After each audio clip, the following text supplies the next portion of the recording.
Okay.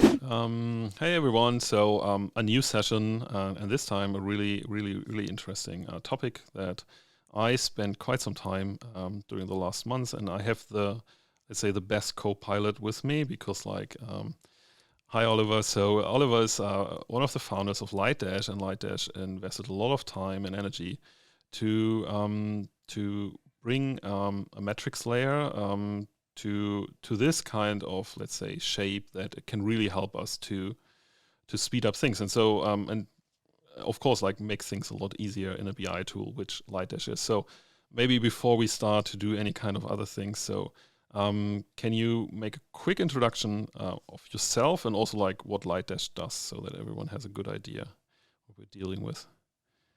Yeah, sure, no problem. I'm Oliver, co-founder and CTO at Lightdash. And so if Lightdash is a BI tool, if you know what BI is, then you can kind of immediately imagine exactly what it does and how it functions. But if you don't, it's basically a way to connect up.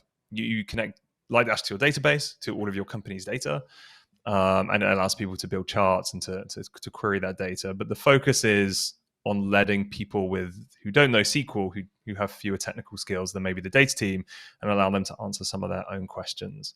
And the way that we do that is by leveraging the semantic layer or the metrics layer, which is what we're going to talk about today. So Yeah. I'm a big believer. I stake my family's livelihood basically by building a product on the semantic layer. I'm kind of keen to get into it, and I also think there's definitely there's some confusion. There's also a lot of excitement. There's lots of companies kind of coming and going around this area, and new technologies too. So it's been an exciting place to be. Sometimes quite a stressful place to be, but it would be nice to kind of like strip it down to basics today and talk about like what are the benefits, why even use a semantic BI tool, and why use a semantic layer.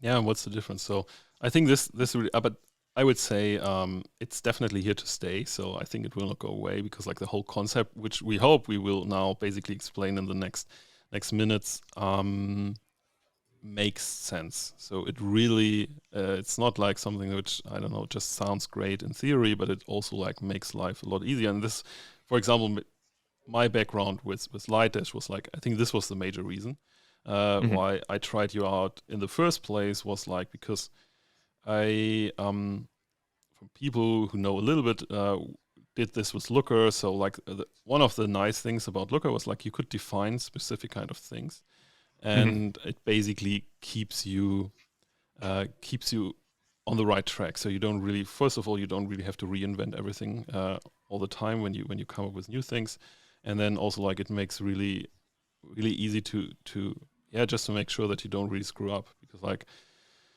if I develop something 6 months ago and I do it now, I might do it differently because, like, I have a different context, and then I can easily screw up metrics. So, but this is now everything. We will look into details how to achieve that and how this all works.